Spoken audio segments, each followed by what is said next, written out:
오늘 말씀의 제목이 이게 무엇인지 아십니까? 네, 주보에 잘 나타나 있죠. 이 성전을 헐라입니다. 본문 19절에 나타난 예수님의 말씀에서 가져온 것인데요. 이 단편적인 제목뿐이지만 우리는 이 말씀, 이 제목에서요, 이 말씀을 하실 때 예수님의 마음과 감정을 어느 정도 추측해 볼 수 있습니다. 그 마음과 감정은 분노이고요, 안타까움이고 때로는 혐오이기도 합니다. 왜 예수님은 분노로 그리고 안타까움으로 혐오로 가득 찬 이 말씀을 하셨을까요? 우리는 그것을 잘 알고 있지요. 성전이 타락했기 때문입니다. 그래서 예수님은 그 성전에 대해서, 그리고 특별히 그 성전을 장악하고 있는 유대 종교 지도자들에 대해서 이렇게 말씀하셨던 것입니다. 자, 오늘 본문은 바로 이러한 내용을 다루고 있습니다. 소위 성전 정화 사건이라고 불리는데 그 내용은 크게 둘로 나뉩니다. 하나는 예수님이 성전에 들어가셔서 성전을 정화하시는 내용이고요. 둘째는 유대 종교 지도자들이 예수님의 이런 행동에 시비를 걸고 이제 예수님과 논쟁을 벌이는 것입니다. 우리는 이 성전 정화에 대한 말씀에 대해서 잘 알고 있습니다. 이 사건에 대한 말씀을 많이 읽고요, 또 많이 듣고, 또 묵상도 하고, 여러모로 생각했기 때문이지요. 그럼에도 오늘은 다시 한번 이 말씀, 특별히 요한복음에 나타난 이 사건을 살펴보고자 합니다. 그래서 그 말씀의 바다에 다시 한번 우리를 던짐으로 그 말씀 가운데 깊이 침잠하고 또 그 말씀대로 살아갈 수 있는 힘도 얻고자 합니다. 자, 이미 말씀드린 것 같이 오늘 본문은 크게 둘로 나눌 수 있습니다. 13절부터 17절까지는요, 예수님이 성전에서 행하신 일에 대한 말씀입니다. 그 사건을 그대로 전하고 있지요. 자, 이후 18절에서 22절은 예수님이 성전에서 행하신 사건 때문에 일어난 유대인들과의 논쟁을 다루고 있습니다. 그래서 본문을 정확하게 이해하기 위해서는요, 이것을 둘로 나누어서 살펴볼 필요가 있는데, 그에 앞서서 먼저 살펴볼 것이 있습니다. 바로 오늘 본문의 위치에 대한 것입니다. 그래야 요한복음 안에서 이 본문이 얼마나 중요한지를 우리가 제대로 파악할 수 있기 때문입니다. 자, 본문의 위치를 고려해서요, 이 본문을 생각해 본다면 우리는 참 이상한 점 한 가지를 발견할 수 있습니다.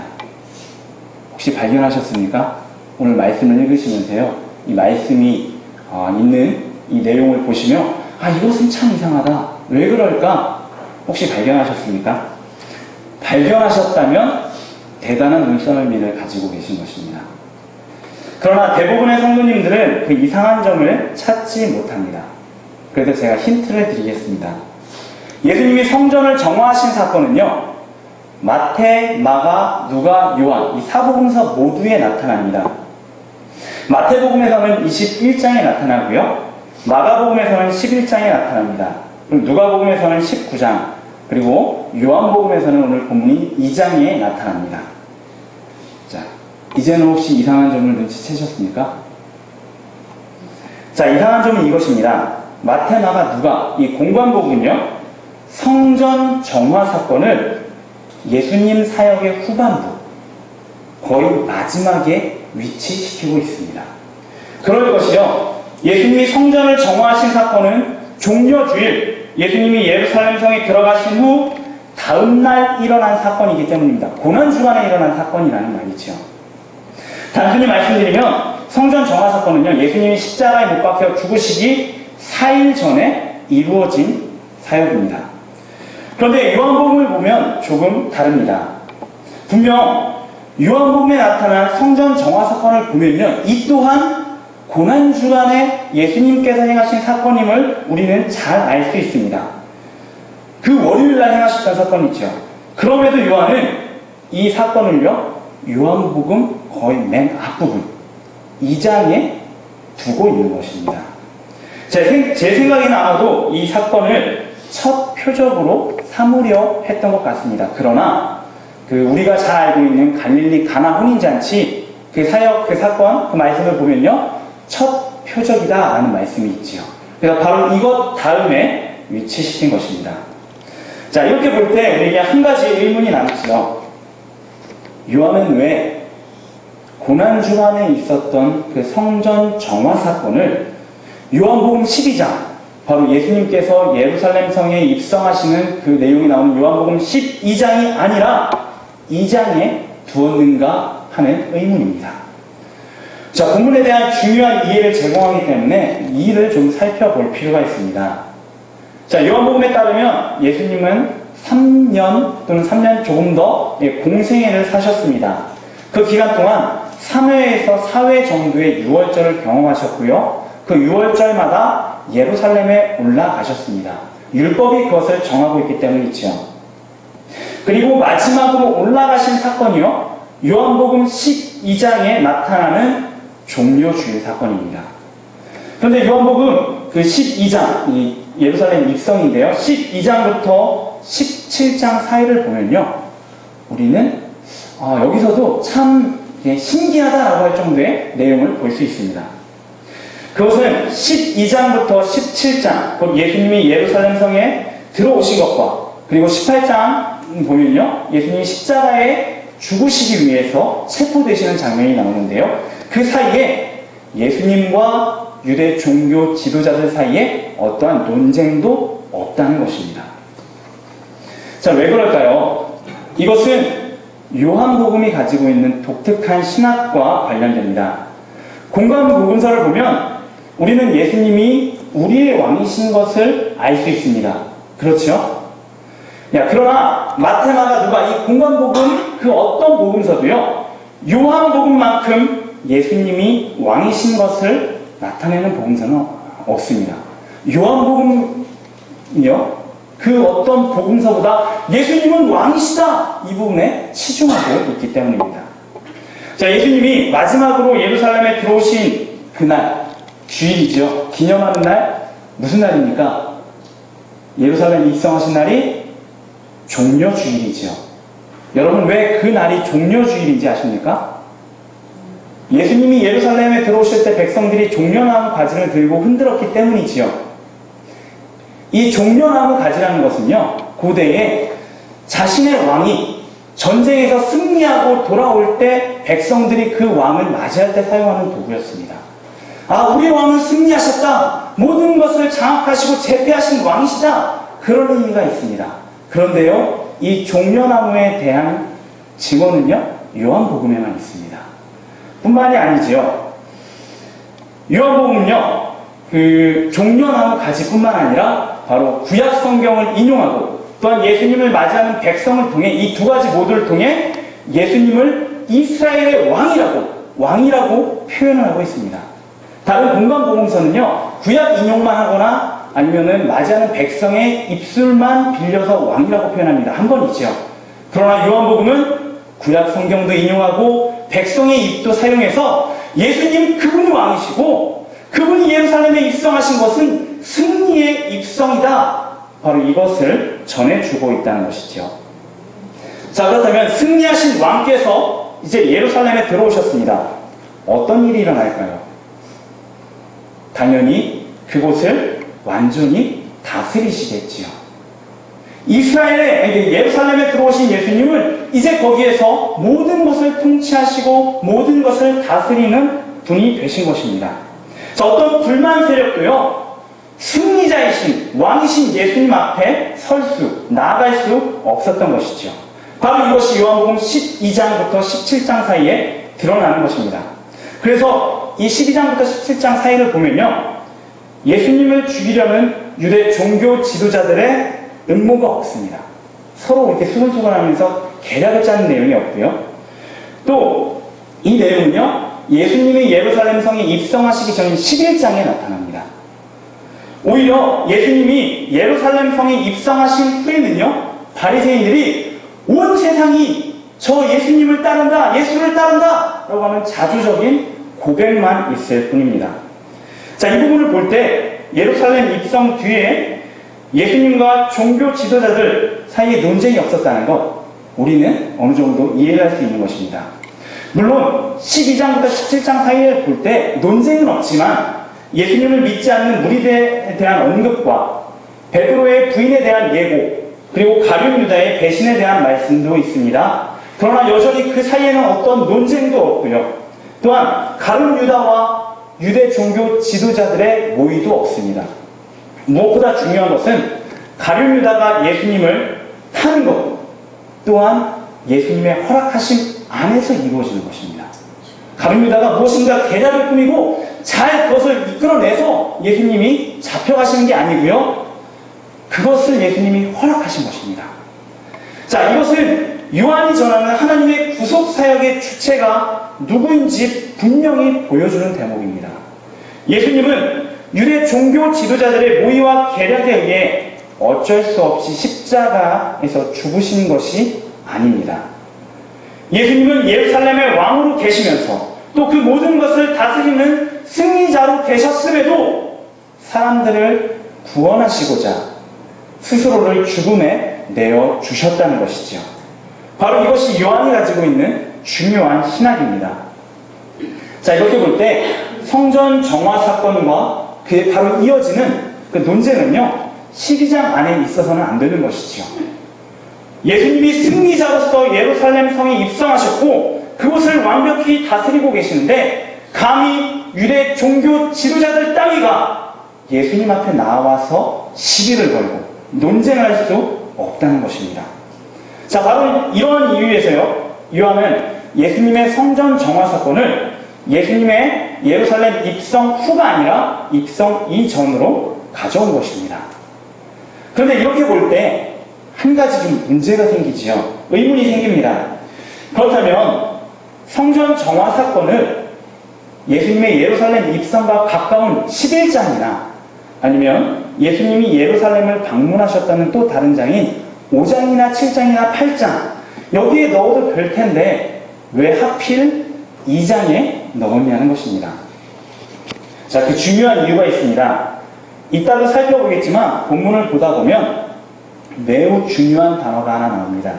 21절에 나오는 자기 육체라는 말입니다. 이 육체는요, 정확하게는 몸을 의미하는데요. 요한복음에서 이 몸을 나타내는 단어를 찾아보면 총 6번 나타납니다. 그 곳을요, 장소를 두 곳으로 나누어 볼 수 있는데 한 곳은 오늘 우리가 읽은 본문입니다. 요한복음 2장 21절이죠. 그리고 또 다른 곳은요, 바로 예수님의 십자가 죽음과 그분의 부활을 다루고 있는 19장부터 20장입니다. 여기에서 무려 5번이나 쓰이고 있죠. 자, 이런 구조 많이 보셨죠? 맨 앞에 예수 그리스도의 몸이 나옵니다. 요한복음 맨 뒤에 예수 그리스도의 몸이 나옵니다. 바로 예수 그리스도의 몸이라는 그 관점으로, 그리고 이 몸이 성전이기에 성전이라는 그 관점으로 요한복음 전체를 봐야 된다라고 말하는 것입니다. 이것은 단순히 요한이 제시하는 어떤 의도, 관점이 아니고요, 하나님께서 요한을 통해 우리에게 주시는 관점입니다. 요한복음 전체를 볼 때 그저 보는 것이 아니라 바로 예수 그리스도의 죽으심과 부활하심, 바로 그분이 성전을 무너뜨리시는 것과 성전을 세우시는 것, 이 관점에서 이 안경을 쓰고 요한복음 전체를 보라고 말씀하고 계시다는 것이죠. 자, 그래서 이제 우리는 그 관점을 가지고요, 특별히 요한복음의 첫 앞부분에 해당되는 오늘 성전 정화 사건의 내용에 좀 집중해 보고자 합니다. 먼저 13절부터 17절을 보면 성전의 타락상을 볼 수 있습니다. 그런데 요한복음은 마태, 마가, 누가 그 어떤 복음서보다 이 부분을 더 자세하게 기록하고 있습니다. 마태복음과 마가복음을 보면요, 성전이 타락했다는 증거로서 성전 안에 매매하는 사람들이 있고요, 돈 바꾸는 사람들이 있고요, 비둘기 파는 자들이 있다라고 전하고 있습니다.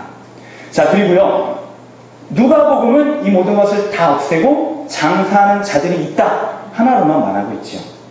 이미 요한복음은 좀 더 구체적으로 전하는데요, 소와 양과 비둘기를 파는 자들이 있고요, 돈 바꾸는 사람들이 있었다, 이렇게 더욱더 그 상황을 구체적으로, 그리고 거래되고 있는 짐승을 구체적으로 기록하고 있습니다. 그리고 그 기록에 맞춰서요, 예수님의 분노와 반응을 더 격렬하게 묘사합니다. 마태복음에서는 예수님이 그들을 쫓으시고요. 상과 의자를 불러 엎으셨다라고 전합니다. 그리고 마가복음은 여기에 물건을 가지고 성전 안으로 지나다님을 허락하지 아니하셨다. 바로 이 부분을 더하고 있지요. 그리고 누가는 정말 단순합니다. 내쫓으셨다. 이렇게만 전하고 있습니다. 이에 비해 요한복음을 보면 우리가 알던 예수님의 모습이 아닙니다. 예수님은 노끈으로 채찍을 만드시지요. 무슨 말입니까? 채찍을 만드셔서요. 사람을 향해, 짐승을 향해, 바닥을 향해 채찍질 하셨다는 것입니다. 그러시면서 양이나 소를 다 성전에서 내쫓으십니다. 돈 갚는 사람들의 돈을 다 쏟아버리십니다. 그리고 그들의 상을 엎어버리시지요. 비둘기 파는 자들에게 이것을 가지고 다 나가버려라. 이렇게 소리치십니다. 공관복음에 비해 더욱더 강경한 모습의 예수님을 볼 수 있다는 것이죠. 또 이어지는 예수님의 말씀에서도 이런 차이를 볼 수 있습니다. 특별히 여기서는 성전, 예수님의 몸과의 연관성을 좀 볼 수 있는데요. 공관복음서에서 예수님은 무리에게 이렇게 말씀하시지요. 기록된 바 내 집은 만민이 기도하는 집이라 칭함을 받으리라 하였으나 너희는 강도의 소굴을 만들었다. 이것은요, 예수님께서 구약 말씀을 인용해서 하신 것입니다. 하나님께서 구약시대 성전을 더럽히고 성전을 타락시킨 이스라엘 백성을 향해 이렇게 말씀하셨는데 예수님이 이 말씀을 그대로 인용하셨다는 것이죠. 자, 이에 비해 요한복음에서 예수님은요, 내 아버지 집으로 장사하는 집을 만들지 말라 이렇게 하십니다. 자, 이 말씀 단순히 보면 이렇습니다. 공관복음에서는요, 성전을 그저 기도하는 집으로 이해하고 있는 것입니다. 중요하긴 하지만 무엇인가 어떤 한 부분만을 강조하고 있는 것이죠. 이와 달리 요한복음은 아버지 집이라고 표현하고 있습니다. 무슨 의미입니까? 하나님 아버지께서 거하시는 집, 그곳에 오면 아버지 하나님을 만날 수 있고 하나님을 경험할 수 있는 곳, 하나님과 인격적인 만남을 할 수 있는 곳, 바로 그러한 곳이다 라고 예수님께서는 말씀하고 계신 것입니다. 자, 제자들은 이후에야 예수님의 이 사역을 기억하시고요, 주의 전을 사모하는 열심, 곧 아버지를 사랑하는 열심 때문에 예수님이 그리하셨다는 것을 깨닫게 되죠. 자, 이어지는 18절부터 22절의 내용은요, 더욱 주목해 볼 만합니다. 공관복음은 예수님의 성전 정화 사건과 예수님의 권위에 대한 논쟁 사이에 무화과 나무를 저주하는 사건이나 또는 예수님께서 성전에서 가르치시는 어떠한 내용, 그런 내용이 들어있습니다. 이와 달리 요한복음은 성전 정화 사건, 그리고 예수님과 유대 종교 지도자들의 그러한 논쟁이 직접적으로 바로 연결되어 있습니다. 자, 흥미로운 것은요, 공관복음서에서 유대 종교 지도자들이 예수님 앞에 나와서 시비 거는 것은요, 당신이 도대체 무슨 권위로 이런 일을 하는가? 라는 것입니다. 곧 예수님께서 성전 정화를 하셨죠. 공관복음서에 따르면 그곳에서 화를 내시고 상을 뒤엎으심으로 짐승들과 사람들을 내쫓으셨습니다. 유대 종교 지도자들이 이것을 보면서요, 아니 예수 당신에게 도대체 무슨 권위가 있기에 이런 짓을 하느냐? 이렇게 물었다는 것입니다. 그런데 요한복음은 조금 다릅니다. 요한복음이 문제 삼는 것, 바로 유대 종교 지도자들이요, 예수님 앞에 나와서 문제 삼는 것은, 토론하는 것은요, 예수님의 권위에 대한 것이 아닙니다. 자, 아까 말씀드린 것처럼 요한복음 2장 13절부터 22절은 본 뒤 12장 이후의 내용입니다. 예수님께서 예루살렘 성에 입성하심으로 그곳의 통치자가 되셨던 분이시죠. 그러니 승리자이신 예수님, 바로 그분의 권위에 대해서는 어떠한 시비도 걸 수 없는 상황입니다. 그래서 이 유대 종교 지도자들이 예수님께 나와서 했던 것은요, 권위에 대한 것이 아니고요, 표적을 보여달라는 것입니다. 자, 흥미로운 것은 이 표적은 요한복음에서 무조건 믿음과 연관된다는 것입니다. 우리가 잘 알고 있는 갈릴리 가나 혼인잔치에서요, 예수님께서 첫 표적을 보이시니 제자들이 예수님을 믿었더라라고 하고 있습니다. 오늘 본문 이후에도 보면 예수님께서 예루살렘에서 많고 많은 표적을 행하셨더니 사람들이 믿었다라고 하지요. 이뿐만 아닙니다. 3장에 가서 예수님께서 니고데모와 대화를 하시는데 니고데모가 예수님 당신이 행하시는 표적은 하나님으로부터 오신 것에 대한 확증입니다. 그러니 저는 당신을 믿습니다. 라고 말하고 있습니다. 표적과 믿음은 요한복음에서 뗄래야 뗄 수 없다라는 것이죠. 자, 아무튼 유대인들의 표적 요구예요.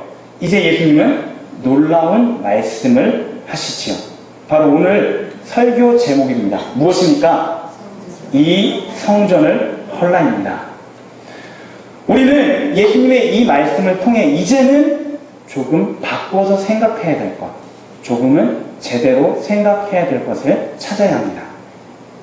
그것은요, 적어도 다른 공간복음서는 말고요, 적어도 요한복음 안에서는 예수님이 행하신 그 성전 정화 사건이 실제는 성전 정화 사건이 아니라 성전 폐기 사건이라는 것입니다.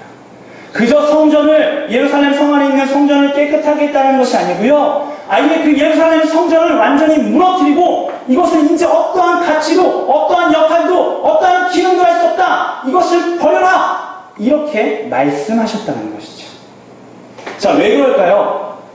죄송하지만 여러분의 이해를 돕기 위해서 헬라어를 좀 사용하겠습니다. 본문에서 성전을 나타내는 헬라어는요, 모두 두 가지입니다. 하나는 히에론이라고 하는 단어고요, 또 하나는 나오스라고 하는 단어입니다. 흔히 히에론은 성전의 뜰, 마당, 무엇인가 중심으로부터 멀어져 있는 곳을 가리킨다라고 하고요, 그리고 나오스는 성전의 중심인 그런 지성소나 성소, 그렇게 이해합니다.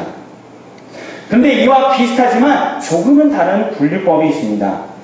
무엇이냐면요, 히에론은 뜰과 마당, 성소, 지성소, 모든 것, 바로 성전의 모든 것을 가리키는데 중요한 것은 그 건물을 가리킨다는 것입니다. 이 물리적이고요, 어떤 지혜력이고요, 어떤 건축학적인 그런 의미가 바로 히에론 안에 있다는 것이죠. 이와 달리 나우스는요, 어떤 중심 그런 의미도 있지만 더 정확하게는 하나님의 임재를 의미하는 것입니다. 성소와 지성소가 왜 나우스가 되는지 아시겠죠? 하나님의 임재 때문에 그렇게 불렸던 것입니다. 자, 그렇다면 여러분에게 한 가지 여쭤보겠습니다. 19절 보면 예수님이 이 성전을 헐라, 이렇게 말씀하셨죠. 여기서 예수님이 말씀하신 성전은 히에론일까요? 나우스일까요? 네, 분분하신데요. 자, 본문의 앞부분이 13절부터 17절에 사용된 성전은요, 건물을 의미하는 히에론입니다. 자, 그런데 유독 19절에서 예수님은요, 나우스라고 말씀하십니다. 이 성전을 헐어버리라. 이 나우스를 헐어버리라. 이 하나님의 임재를 상징한다는 이곳을 버려버리라 말씀하시지요. 그러고 나서 나오는 20절, 21절에 나오는 성전들은 모두 다 나우스로 쓰이고 있습니다. 자, 이 성전이라는 단어와 예수님의 명령인 헐라, 이것을 연관시켜 생각해보면 예수님은 그저 지리적으로 예루살렘 성 안에 있는 성전을 깨끗하게 하신 것이 아님을 알게 됩니다. 예수님은 예루살렘 성 안에 있는 성전을 완전히 폐기해버리신 것입니다. 왜 그렇습니까? 성전이 타락했기 때문입니다. 하나님을 만나야 하는 곳, 하나님의 임재를 경험해야 하는 곳인 성전이 사람들로 인하여, 그들의 죄로 인하여 타락하고 오염되고 변질되었다는 것이죠. 그곳에서 하나님과 사람들의 만남을 도와야 할 제사장들이요, 돈에 미쳤습니다. 그들 뿐만이 아니죠. 표면적으로는 멀리서 제사 드리러 온 사람들에게 도움을 준다고 하면서 정작 성전 안에서 내배함으로 자신의 욕심을 채우는 자들, 그들도 성전 안에 만연했습니다. 이제 성전은 더 이상 하나님을 만나는 곳, 하나님의 임재를 경험하는 곳이 아니게 되었다는 것입니다. 그저 제사장들의 배를 채우고 장사하는 사람들이 제 이익을 취하는 곳으로 변질되었다는 것이죠. 당연히 아버지와 하나이신 예수님은 이를 가만히 두고 보실 수 없으셨습니다. 그래서 아예 그 성전을 헐어버리라고 말씀하시는 것입니다. 여기서 헐다는요, 본디 의미가 풀다입니다. 무엇인가 묶여있고 무엇인가 붙어있는 것을요, 성경의 표현을 빌려서 돌 위에 돌 하나도 남지 않는 것처럼 다 풀어헤쳐버리는 것을 말하는 것이죠. 바로 성전의 모든 건물뿐만 아니라 하나님 임재의 장소, 이렇게 예수님께서 말씀하신 것이지요. 굉장히 강경하지요. 그동안 우리가 성경에서 보았던 예수님의 모습과 좀 다릅니다. 무엇인가 성전을 깨끗하게 하고 무엇인가 정결하게 하는 그런 느낌이었다면 예수님은 여기서 성전을 완전히 없애버리신 것입니다. 그런데 예수님은 여기에서 그치지 않으십니다.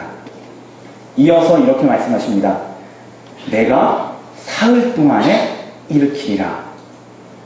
유대인들이 예수님의 이 말씀에 어이없사옵니다. 그 당시 성전은요, 헤롯이 지었고 무려 46년 동안 지었습니다. 그렇게 그들은 다시 한번 예수님께 이렇게 묻죠. 내가 3일 동안 이것을 일으키겠다고? 이렇게 묻습니다. 그리고 이로써 예수님과 유대인들의 대화는 끝이 나게 됩니다. 이어지는 것은요, 예수님의 부활과 승천을 경험한 요한이 예수님의 말씀에 대해 깨달은 바를 적어두는 것입니다. 그 내용은 예수님이 사흘 동안 일으키리라고 하신 것은 예루살렘 성 안에 있는 성전의 히에론과 나우스가 아니라는 것이죠. 제자들이 이 말씀을 이후에야 기억하게 되었고 믿게 되었다라고 합니다. 그리고 이 설명을 통해요, 우리는 이제 분명히 알게 됩니다. 예수님은 이 땅에 있는 성전의 히에론과 나우스는 완전히 폐기하셨습니다. 완전히 무너뜨리셨습니다. 그곳에서는 하나님을 만날 수도 없고 하나님을 경험할 수도 없고 하나님의 임재를 체험할 수도 없기 때문입니다. 오히려 그곳이 있다는 것만으로 하나님을 모욕하고 하나님을 부끄럽게 여기는 곳이기 때문에 예수님께서는 예루살렘 성전을 완전히 헐어버리셨다는 것이죠. 그런데 이렇게 되면 한 가지 문제가 생기지요. 성전이 폐기되므로 더 이상 공식적으로 하나님을 만날 수 있는, 하나님의 임재를 경험할 수 있는 곳이 사라지게 되었다는 것입니다. 그러나 예수님은 이 문제를 바로 해결하시죠.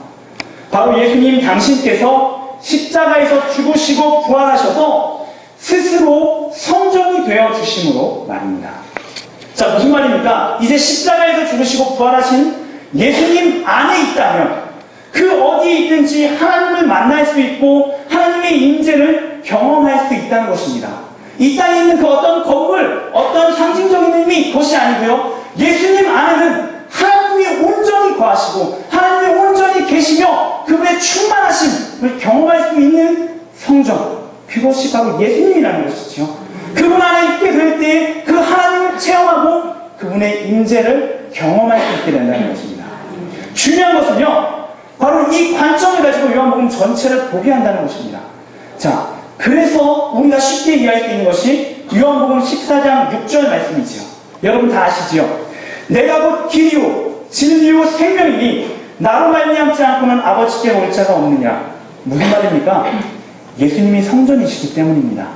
그 성전 안에 성부 하나님께서 계시기 때문에 예수님께로만 간다면, 예수님 안에만 있다면, 그분을 내 안에 품고만 있다면 그 안에 계신 하나님을 만날 수 있다는 것이지요. 그분이 내 안에 계시면 내가 예수님을 닮아가 나 또한 성전이 되어갈 수 있다는 것입니다. 이는 또한 요한복음 4장에 의해서 증명됩니다. 자, 예수님이 사마리아 수가성에 들어가셨을 때 우물가에 산 여인을 만나시지요. 그 여인과 여러 대화를 하시다가 이제 여인이 예수님께 마음속 깊이 가지고 있던 질문을 던집니다. 예배에 대해서 여쭙는데요. 유대인들은 예루살렘에 예배할 곳이 있다고 하고 우리 조상들은 이 산에 예배할 곳이 있다고 하는데 예수님, 도대체 예배할 곳은 어디입니까? 이렇게 여쭙니다. 자, 이에 대해 예수님은 이렇게 대답하시지요. 이 산에서도 말고 예루살렘에서도 말고. 자, 아까 예수님이 6월절마다 예루살렘에 올라가셨다라고 이렇게 말씀드렸습니다. 예수님이 율법을 지키셨다는 것이죠. 율법적으로 보면 예루살렘이요, 유일한 예배 처소입니다. 그곳에 와야 됩니다. 그런데 예수님께서는 이 산에서도 말고 예루살렘에서도 말고라고 말씀하셨습니다. 왜 이렇게 말씀하셨을까요? 오늘 본문이 다릅니다. 2장에서요, 이미 예수님은 예루살렘 성전을 헐어버리신 것입니다. 그곳에 가봐야 예배할 수 없고 그곳에 가봐야 하나님을 만나거나 체험할 수 없기 때문에 이제는 예루살렘조차도 더 이상 예배 장소가 될 수 없다, 이렇게 말씀하셨던 것이죠. 자, 그렇다면 예수님께서 도대체 이 여인에게 어디에서 예배하라고 말씀하셨습니까? 본문을 자세히 보면 참 신기한 말씀이 있는데요. 예수님이 이 산에서도 말고 예루살렘에서도 말고 이 말씀하시기 앞서 그 여인에게 여인이여 내 말을 믿으라 이렇게 말씀하십니다. 근데 이 말씀을 헬라어 성경으로 보면 내 말을 믿으라는 게 아니고요. 나를 믿으라는 것입니다. 나라는 존재. 내가 하나님을 믿습니다. 이런 것처럼요. 자, 아까 말씀드린 거 잘 기억해 보시기 바랍니다. 믿음, 요한복음에서 무엇과 연관이 됩니까? 표적과 연관이 됩니다. 바로 여인에게 내가 해야 될 것은 나를 믿는 것이다. 이 말씀을 통해서요. 성경을 읽는 사람은 다시금 요한복음 2장 13절 이하로 가면서 아, 예수님 안에서만 참된 예배를 드릴 수 있구나. 그분만이 참된 성전이구나. 이것을 생각하게 된다는 것이죠.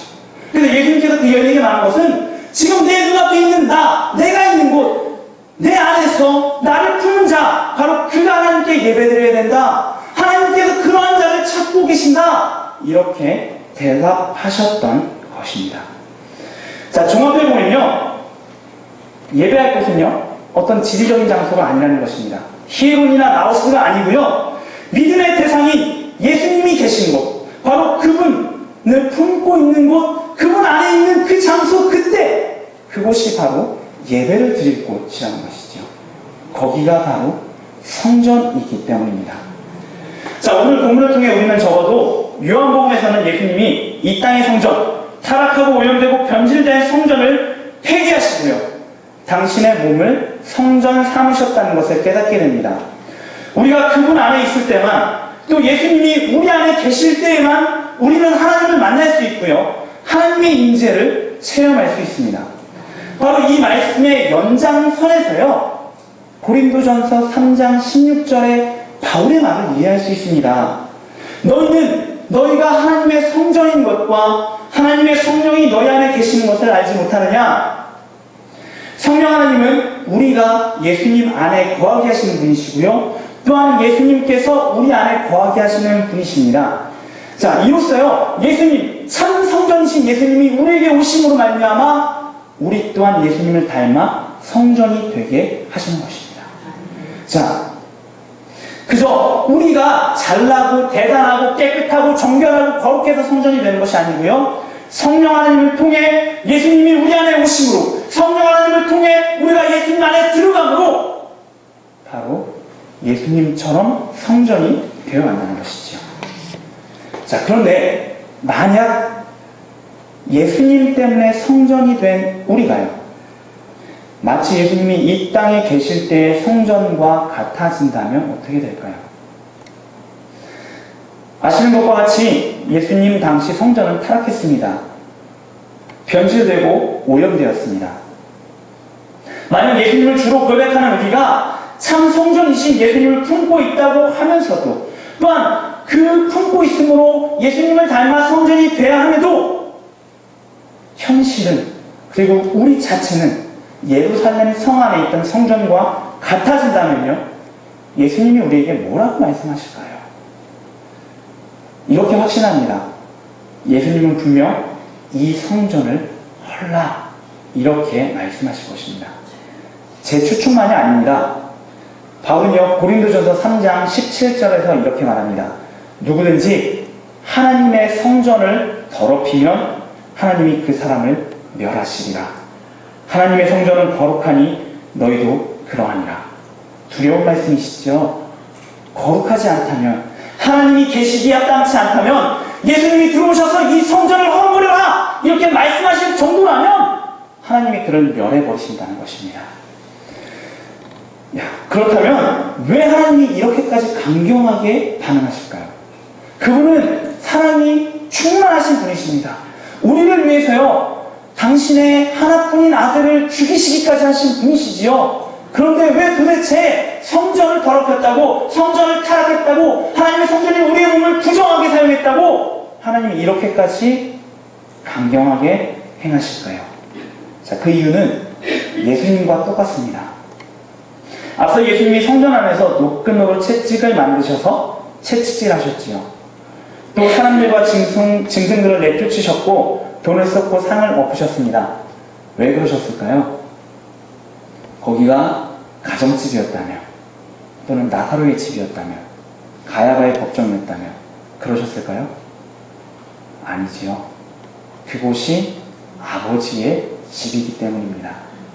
당신께서 가장 사랑하시는 아버지의 집이 이렇게 타락하고 변질되고 오염됨으로 아버지가 모욕받으시니까, 아버지가 부끄러움 당하시니까 예수님이 너무나 분노하셨던 것입니다. 그래서 예수님께서는요, 지금껏 앞으로도 볼 수 없었던 그런 모습을 이 예루살렘 성 안에 있는 성전에서 보여주셨던 것이지요. 예수님의 사랑이 이러했다면 아버지 하나님의 사랑도 동일합니다. 당신이 가장 사랑하시는 아들, 하나님을 만날 수 있는 유일한 성전이신 예수님, 그분을 멸시하는 자, 그분의 성전됨을 타락시키고 그 성전됨을 더럽게 만드는, 그것을 변질시키는 그런 자, 하나님이 그냥 주시겠습니까? 당신의 아들의 피를 욕고 있는 일입니다. 결코 그냥 주시지 않는다는 것이죠.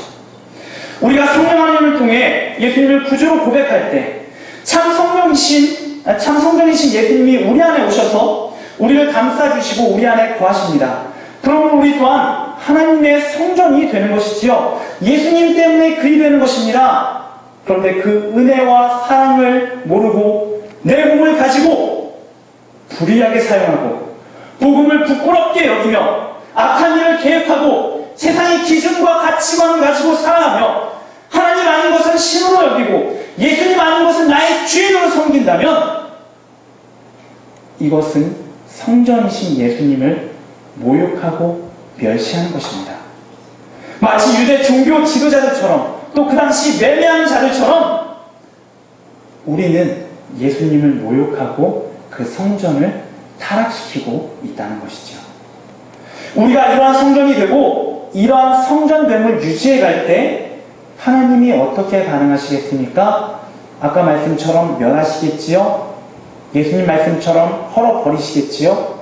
예, 이것이 무엇일까요?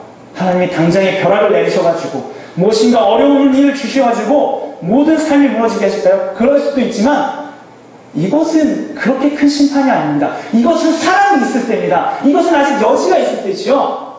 하나님이 진짜 멸하시고요, 하나님이 진짜 헐어버리시는 것은요, 다른 것이 아니라 하나님이 떠나버리시는 것입니다. 구약성경 에스겔을 보면 성전이 타락했을 때 하나님이 그곳에 도저히 견딜 수 없어서 떠나버리십니다. 그처럼 떠나버리시는 것이지요. 헐어버리십니다. 이 성전을 헐어버리고 더 이상 성전 역할하지 못하도록 완전히 무너뜨리는 것, 이것이 바로 하나님께서 멸하신다는 것입니다. 따라서 오늘 말씀을 받는 우리는요, 나 자신을 잘 돌아봐야 합니다. 과연 나는 참 성전이신 예수님 안에 있는가? 또한 예수님을 내 안에 모셔드렸는가? 그럼 나는 성령님이 거하시는 성전이 되어가고 있는가? 나는 하나님이 거하기 기뻐하시는 하나님의 집인가? 나는 내 안에 계신 예수님 안에서 진정으로 하나님을 만나고 있고 하나님을 체험하고 있는가? 혹 겉으로는 헤롯이 46년 동안 지은 성전과 같이 의리의리해 보이고 무엇인가 대단해 보이고 높아 보이고 믿음 좋아 보이지만 실상은 하나님도 예수님도 성령님도 떠나버리신 폐기된 성전은 아닌가? 만약 예수님을 모심으로 내가 참 성전이 되고 예수님 안에서 하나님을 만나고 그분의 임재를 체험하고 계시다면요, 참 기쁜 일이고 다행입니다. 그러나 만약 나라는 사람이 예수님 당시 예루살렘 성처럼 변질되었다면 어떻게 해야 될까요? 그때는 기도해야 됩니다. 그때는 회개해야 됩니다. 더럽고 오염된, 변질된 나라는 성전을 허물어 주시고 부활하신 몸을 통해 참 성전이 되신 예수님을 다시금 내 안에 모시게 하여 주옵소서. 그 성전 안에 나와요 들어가 거하게 하여 주옵소서. 이렇게 기도하고 회개해야 한다는 것이죠. 그러면 하나님은 우리를 불쌍히 여기셔서 우리에게 다시 한번 기회를 주십니다. 성령 하나님을 통해 참된 성전이신 예수님을 맞아들이게 하시고요, 우리가 매일 매 순간 내 안에 계신 참 성전 안에서 하나님을 만나고 하나님의 임재를 경험하게 하실 것입니다. 모든 성도님들, 바라기는 하나님을 만나고 경험하는 유일한 길이시며 유일한 성전이신 예수님 안에 거하십시오. 또 그분을 내 안에 모시십시오. 그러므로 하나님이 거하시기 기뻐하시는 거룩하고 정결한 아버지 집, 바로 성전이 되십시오. 그때 우리 삶 가운데서 임마누엘의 역사를 경험하게 될 것입니다. 함께 기도하겠습니다.